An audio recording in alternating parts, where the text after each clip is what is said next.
Hi, everyone. We're here for another episode of the USADA Pitch, and I'm excited to be joined today by Dr. Laura Lewis, USADA's Director of Science.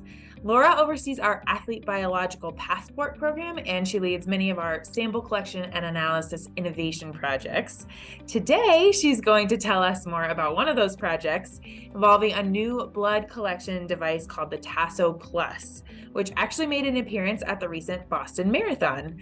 Thanks for joining me, Laura.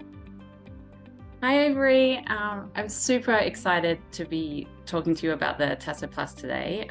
As you know, I'm really passionate about all things blood testing and the athlete biological passport. So any way that we can make blood testing more efficient and, importantly, athlete friendly is a huge deal for me.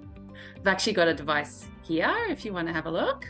Yes, please. That would be great. Oh, yes. So this does look a little like the Tasso DBS device. So what's the difference between that and the Tasso Plus?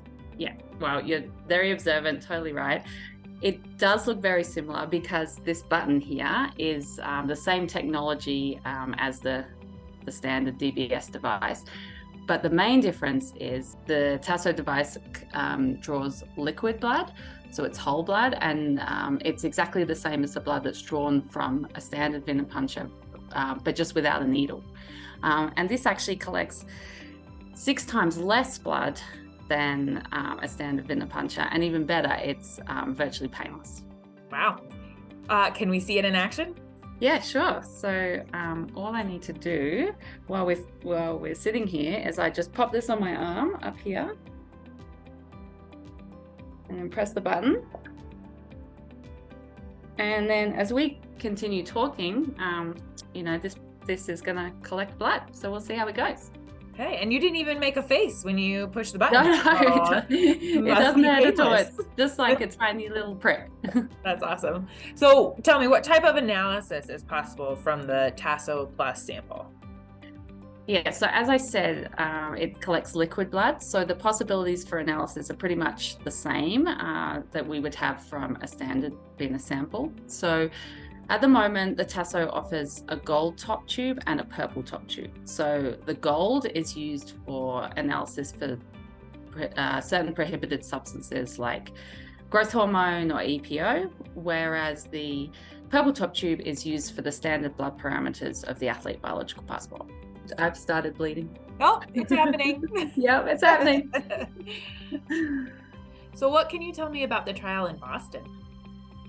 We were really excited to partner with the Athletics Integrity Unit at the Boston Marathon, and we really wanted to see how this device could perform in the field. So we knew from standard lab trials that, it works really well in that controlled laboratory setting, but if we want to implement it in the future, we have to see how it performs, in the real world, in a competition.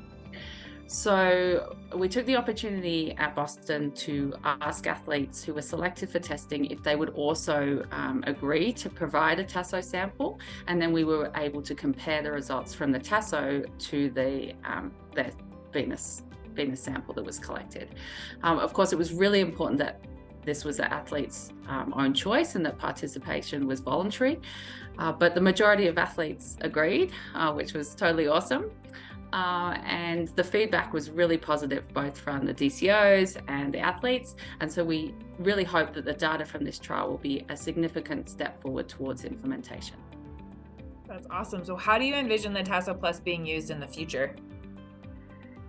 Well, I would love to see a world where athletes don't have to be subjected to venous blood draws, or at least if we could certainly significantly reduce the number of blood draws. So I really hope that microcapillary devices like the Tasso Plus could be integrated into the anti-doping system, particularly in times when it's more efficient or practical or better for the athlete's well-being. So, certainly when it's a collection that's quite close to competition. Of course, for that to happen, there's various validation and investigations that need to happen, but we're really committed to this journey, and we're so grateful for all the athletes out there that are assisting us with this process. So can we see the device at this point? Yeah, sure. So I've collected It's not quite finished collecting its sample, but we're almost there. And it's, just been filling up slowly as we've been talking. And slowly and painlessly. That's awesome. Yeah. All right. Well, thank you so much for the great info, Laura. That will do it for this episode of the USADA Pitch, and we will be back again soon.